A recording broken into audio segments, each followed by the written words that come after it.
I'm done with you, Sung. I found someone else. The fork in his hand stopped moving. Rebecca sat directly across from him at the rooftop dinner table. The city spread 40 floors below them like a carpet of light, the candles between them burning steady in the warm evening air. She had waited until the food was served, until the wine was poured, until everything looked exactly like any other Thursday evening they had shared over 4 years. Then she had looked him in the eye and said it. Kang Sung set the fork down.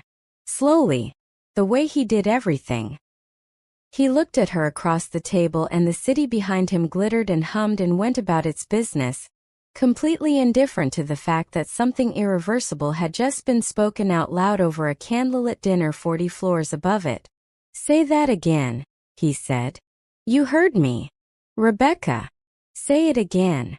She held his gaze without blinking. His name is Daniel. We have been together for 3 months. And I am leaving tonight. Silence. Not the comfortable silence of two people who had run out of things to say. The other kind. The kind that has weight and temperature and presses down on everything it touches. 3 months, he said. Yes. While sitting at this table with me. While sitting at this table alone. The edge in her voice was real and she let it stay. While calling you at 7 in the evening and hearing nothing until midnight. While flying to Jakarta for your company dinner, and spending the entire weekend in a hotel room because your meetings ran long and longer and never seemed to end. While being the woman you came home to, Sung, without ever being the woman you actually let in. He looked at her. That full, unblinking attention of his. The kind that had made her fall in love with him in the first place. Back when she was still young enough in this relationship to believe that a man who looked at you that completely must be giving you everything. She understood now that looking and giving were two entirely different things. You want to leave, he said. I am leaving. There is a difference between the two. Not tonight there isn't. He was quiet again. She watched something move through his face. Small. Almost invisible. The kind of movement you only caught after 4 years of studying a man who had perfected the art of revealing nothing. This man, he said. Daniel. He gives you what I couldn't. He gives me what you chose not to. She picked up her bag from the chair beside her. I am not doing this to punish you. I need you to believe that. I am doing this because I have been slowly disappearing inside this relationship. And I need to find out if there is anything left of me worth saving. Rebecca. Do not. Her voice was steady. Final. Do not do the thing where you say my name in that voice and the whole conversation shifts. I have come too far tonight for that. He stood up from the table. Slowly. He came around to her side and stopped a few feet away. Not crowding her. Not reaching for her. Just standing there, close enough that she could see everything his face was doing and not doing. For years, he said quietly. For years, she agreed. And you are walking away over a dinner table. I am walking away after 4 years of waiting for a man who was always almost present. She stood. They were face to face now, the candle between them throwing light across both of them in equal measure. There is no dramatic ending here, Sung. That is the saddest part. I am not leaving in anger. I am leaving because I am tired. And tired is worse than angry. Angry still cares. Tired has already said goodbye. Something in his expression shifted. Deep and quiet and final, like a door closing in a room far inside him. Is this what you want? He said. It is what I need. I asked what you want. She looked at him for one long moment. Goodbye, Sung. She walked toward the terrace door. Rebecca. She stopped. Did not turn. Be careful, he said. His voice was low. Not everything that feels like freedom is. She opened the door and walked through it and kept walking until she was in the elevator and the doors had closed and the floor numbers were counting down, and she was alone with the hum of the cable, and the feeling in her chest that she was absolutely not going to examine right now. She faced forward. She told herself it was over. Behind her, 40 floors up, Kang Sung stood on the rooftop terrace alone. The city burned below him. The candles burned between the two chairs. The untouched food sat cooling on the table. He did not move for a long time.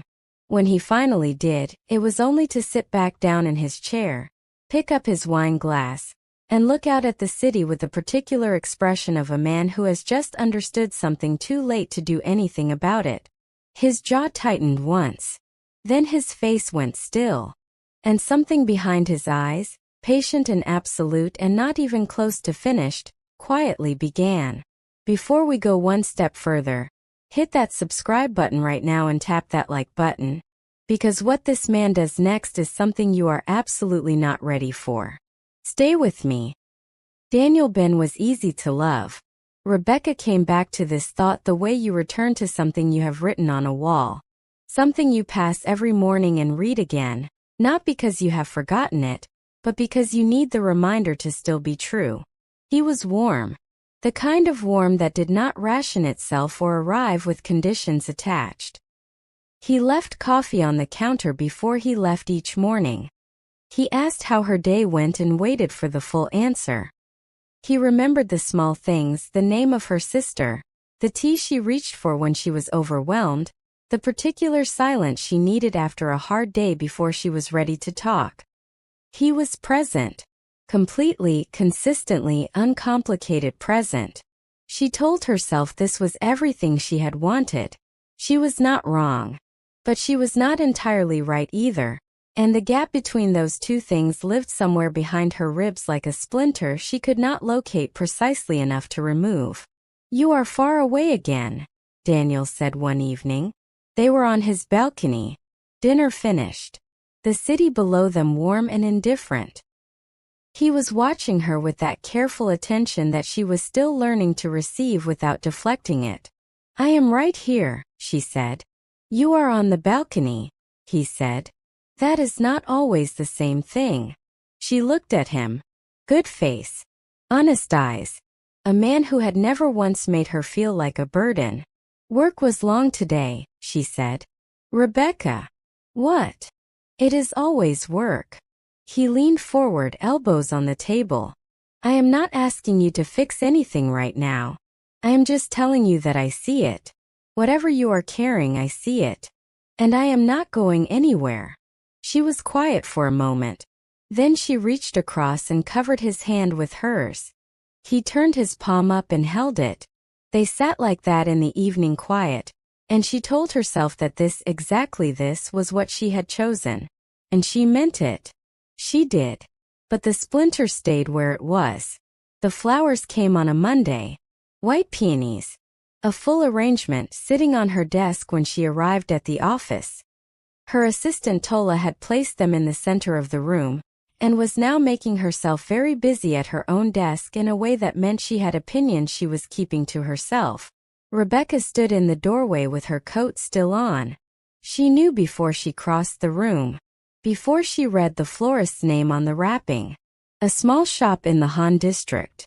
She had passed it once through the window of a moving car years ago, and Sung had said without looking up, "Those are the finest peonies in the city." She had not thought about that moment in 2 years. She was thinking about it now. She sat at her desk and did not touch the flowers. At noon she called his number. 4 rings. Voicemail. His voice, low and precise and entirely itself. "It's Rebecca." She kept her voice flat. "If this is you, I need you to stop. I have moved on. I am asking you directly and clearly to stop." She hung up. The next morning a package sat outside her apartment door. No label. No return address. Inside, wrapped in black tissue paper, a silk scarf in deep burgundy. The exact shade of the dress she had worn to a dinner in Busan 2 years ago. A dinner he had forgotten to mention until an hour before. A night she had arrived furious and somehow left laughing because that was what evenings with Sung always did. They rearranged you before you realized it was happening. She sat on the edge of her bed with the scarf across her lap. She was not going to feel anything about this. She folded it, put it in the back of the closet, and walked to the kitchen to make coffee. But in the hallway she stopped, pressed one hand flat against the wall, closed her eyes. One breath. 2. 3. Then she straightened up, walked to the kitchen and made the coffee. The note arrived Thursday morning. Slipped beneath her door. Small white card. His handwriting. Neat, deliberate, every letter chosen. You cannot run from the past, Rebecca. You know that better than anyone. She stood in the hallway reading it with her coat half on. She looked at the lock on her door. Looked at the card. Her building had cameras, a security desk, a coded entrance. None of that was built with Kang Sung in mind. She was not frightened. She needed to say that clearly, at least to herself. What she was, standing in her hallway at 7 in the morning with a small white card in her hand, was aware. Sharply, uncomfortably aware.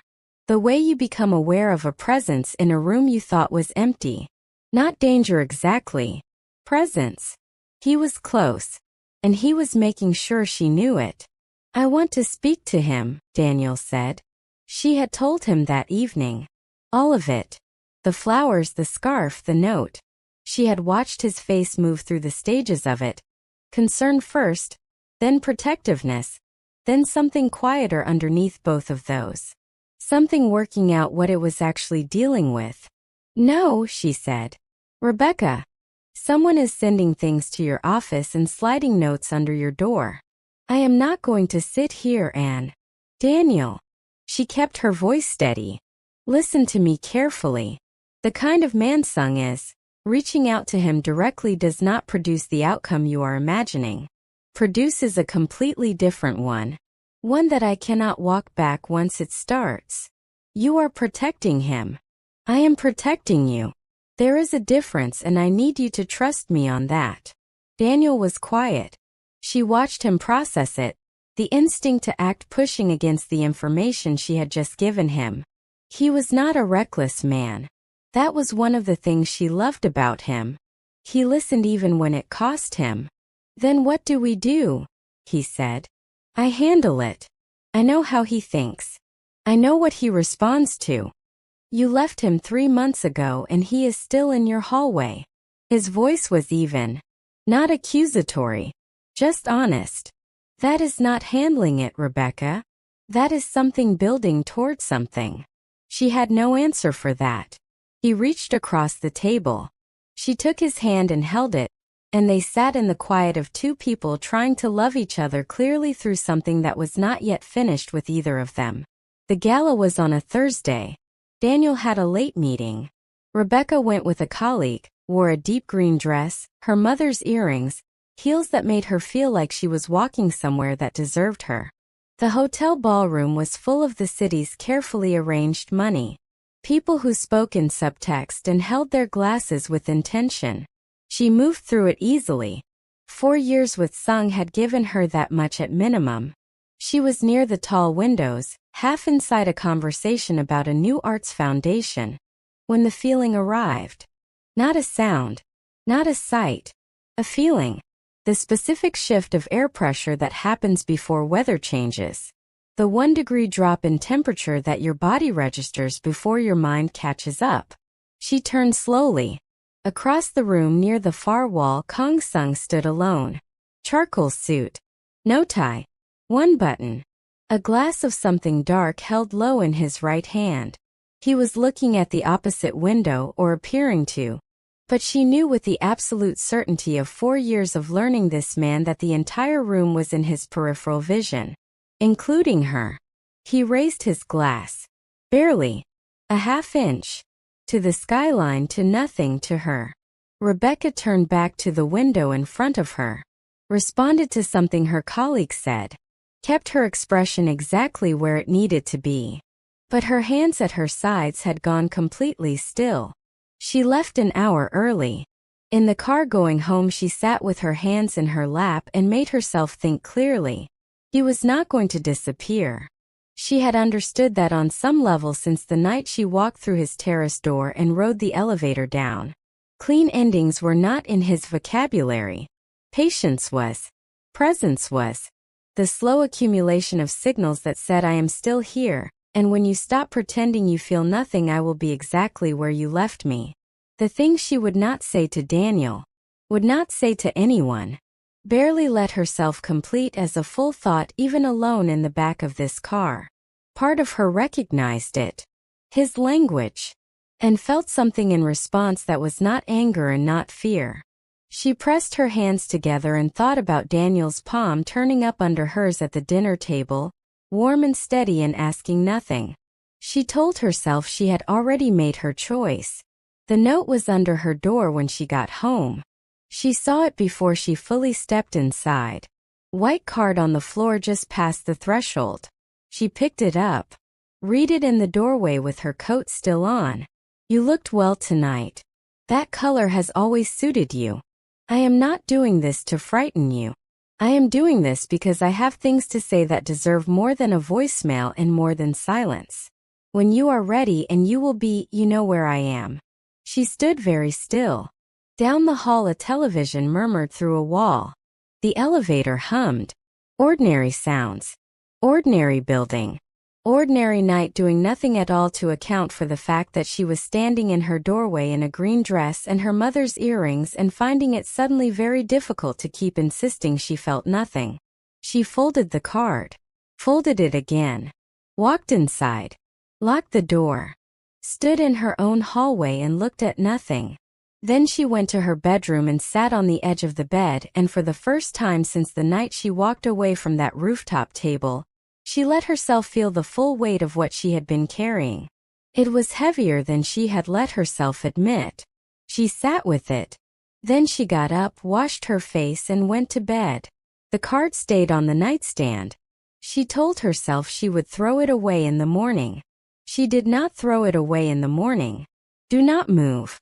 We are at the halfway point and this is where the story truly begins. If you are not subscribed yet, do it right now. What is coming next will keep you here until the very last second. She called him on a Saturday morning. She had told herself she would not. She had made it through 2 full weeks after the gala on routine alone. Work and Daniel and the ordinary forward motion of days that asked nothing difficult of her. She had filled every available hour deliberately because she knew herself well enough to know that empty hours were where the honest thinking happened. But Saturday arrived with too much quiet and too much light, and the card was still on her nightstand, and her phone was in her hand before she had fully made the decision. It rang twice. Rebecca. Second ring. As though he had been holding the phone waiting for it. As though he had known, with that particular patience of his, that Saturday morning would be exactly when she ran out of reasons not to call. I am not coming back to you, she said. Immediately. Before anything else. I need you to understand that before a single other word is spoken. Good morning, he said. Sung. I hear you. You are not coming back. I understand that. His voice was calm. The way deep water is calm. That is not why I want to talk. Then why? Because 4 years deserves more than a dinner table goodbye and 3 months of silence. A pause. One conversation, Rebecca. Face to face. After that, if you want me gone, I am gone. You have my word. You could have called and asked for that. You would have said no. She opened her mouth. Closed it. You know I am right, he said quietly. She hated that he was right. She hated how well he still read her after 3 months of separation, how easily he could still map the shape of what she would and would not do. For years did not dissolve just because you walked away from them. One conversation, she said. Public place. And then everything stops. The flowers, the notes, all of it. Agreed. Tomorrow. Lunch. I will be there at noon and I will leave when I am ready to leave. I will send you the address. She hung up. She sat on the edge of her bed with the phone in her lap, and the morning light coming through the curtains and the quiet of the apartment sitting around her like something patient. She had not told Daniel she was calling. She told herself she would tell him afterward. Once it was done. Once Sung had said whatever he needed to say and she had listened and it was finished and she could close this chapter with a proper final page. She believed that then. He was already seated when she arrived. Of course he was. He was always early. She had learned in the first months of knowing him that this was not courtesy. It was strategy. Arrive first, read the room, know the exits and the sightlines before anyone else walks in. He stood when he saw her cross the room. She had forgotten that. The way he always stood. She made herself not think about it and sat down across from him at the small table in the quiet, well-lit restaurant and put her bag on the chair beside her. You look well, he said. You said that in the note. It is still true. A waiter came. They ordered without looking at menus because neither of them was here for the food. When the waiter left, Sung looked at her. Directly, fully, the way he always looked at her. How are you? He said. I am here, she said. You asked for one conversation and I am giving you that. So say what you came to say. You came in ready to fight. I came in ready to finish this. Those are not the same thing, Rebecca. Sung, please. He leaned forward slightly. His voice was steady and quiet and stripped of everything she had ever known him to hide behind. I am not here to win you back. I want you to hear that before anything else leaves my mouth. I am not here to argue or to pressure you or to make promises I already proved I could not keep. I know exactly who I was to you. I know exactly what I failed to give you. I am not sitting here to pretend any of that was acceptable. She was quiet. That was not what she had prepared for. Then what are you here for? She said. To say what I should have said the night you left. He held her gaze. You sat at that table and gave me 4 years of truth in 10 minutes, and I let you walk away without giving you the one thing you deserved after all of it. Which was honesty. Simple.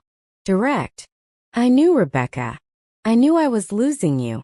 I knew it months before that dinner, and I chose my work in my silence and the comfortable cowardice of a man who thought that providing everything except himself was the same as being present. I watched you disappearing and I told myself you were fine because it was easier than becoming the man you needed me to be. She looked at him across the table. Why are you telling me this now? She said. Because you deserved it then and I was not capable of it then. He paused. I am capable of it now. It is 3 months too late. I know. I am with someone else. I know that too. Then what does any of this change? She leaned forward. What do you want me to do with this, Sung? You are ready now. You can say the words now. I am sitting across from you and you are finally saying everything I needed you to say 2 years ago. What am I supposed to do with that? Nothing, he said. I am not asking you to do anything with it. He paused. Except answer one question. And then I will let you go. Properly. Finally. The way I should have let you leave that rooftop with more than a warning and a closed door. She waited. Are you happy? He said. For words. The whole restaurant continued around them. Glasses lifted. Conversations carried. A woman at the next table laughed at something.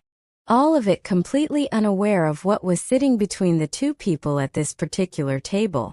That is not a fair question, Rebecca said. It is the only question that matters. I am building something. Something real. With someone who shows up and stays and does not make me feel like a visitor in my own relationship. That is not what I asked you.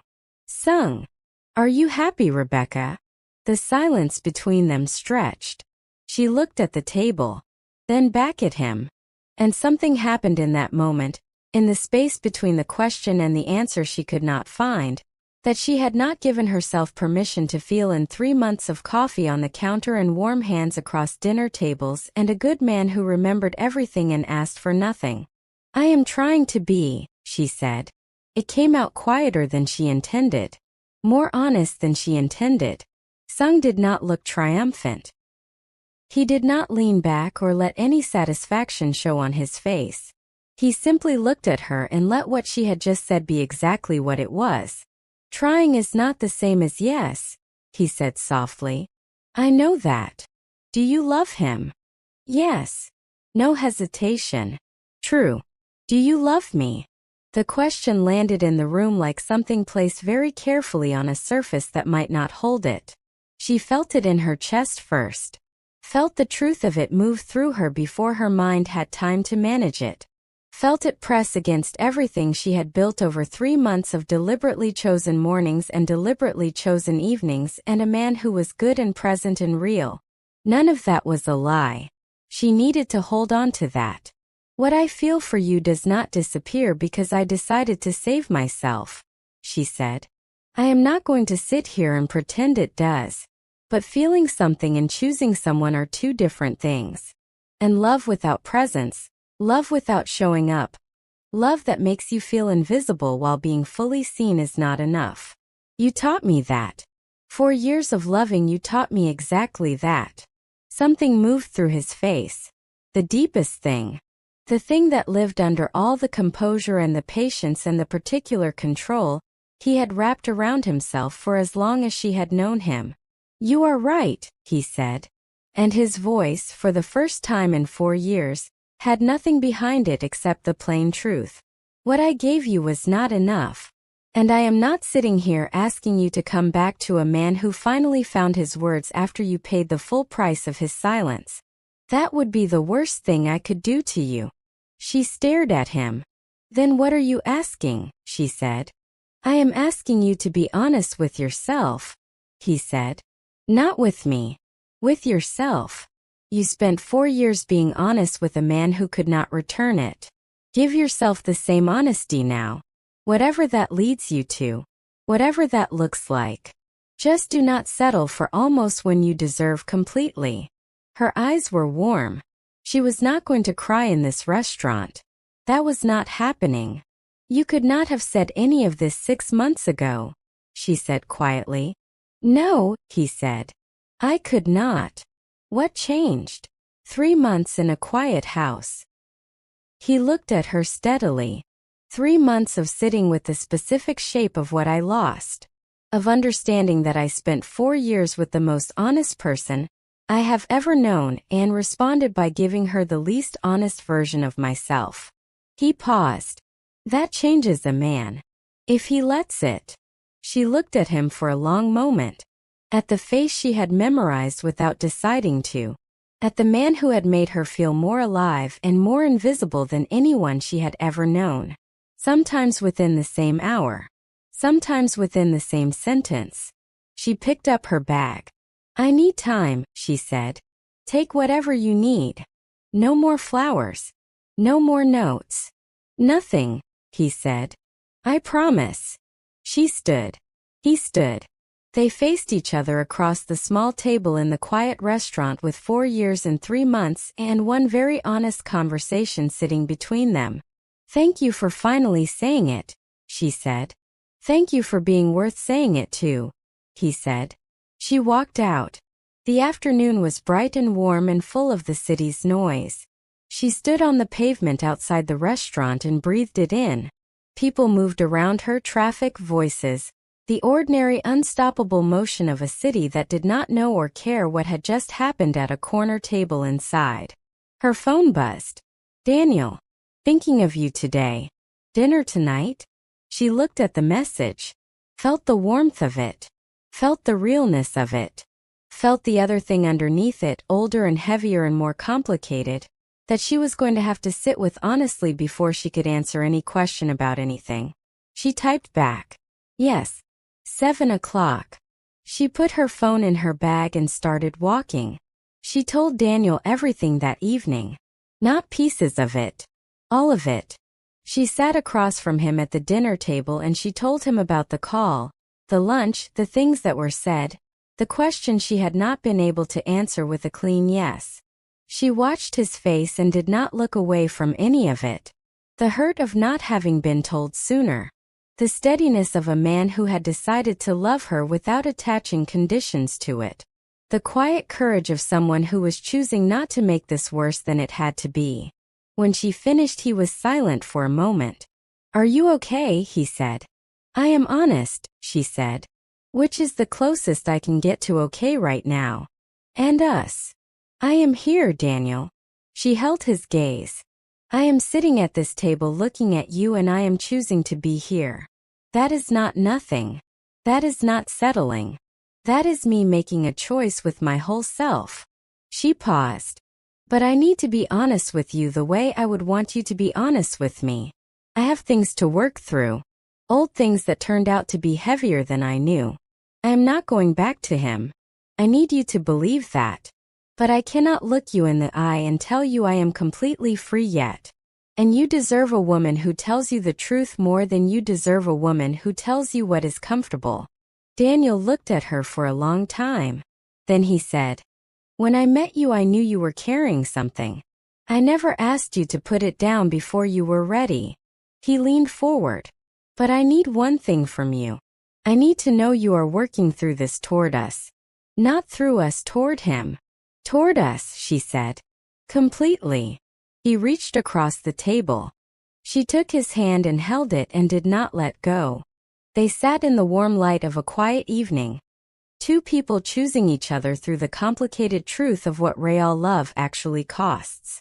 Not the easy version. The real version. The one that requires honesty and patience and the particular courage of saying I am not whole yet but I am choosing you anyway. Outside the city hummed and moved and continued. And across town in a penthouse with a view of all of it, a man sat alone with a glass he was not drinking and a city he was not seeing and the specific permanent weight of understanding exactly what he had let go of and exactly why he had no one to blame for it but himself. Some lessons come in time. Some come too late. And the ones that cost the most, the ones that reach all the way down and rearrange something permanent inside you, those arrive in the form of a woman who loved you with everything she had, who told you the truth when it would have been easier to stay silent, and who loved herself enough finally to walk away. Sung sat with that. He picked up his phone, opened a blank message, typed 2 words he had never in his life said to anyone and meant completely. I'm sorry. He looked at it for a long time. Then he closed it without sending. He did not need to send it. She already knew. And somewhere across the city, sitting at a table with her hand in the hand of a man who had chosen her honestly and well, Rebecca already knew too. That was enough. For the first time in a long time it was exactly enough. That is the end of this story. If you felt every single moment of it, if this one stayed with you, then this channel was made for you. Hit that like button right now. Drop a comment and tell me whose side you were on, Sung, Daniel, or Rebecca. And if you have not subscribed yet, do it right now so you never miss a single story. I will see you in the next one.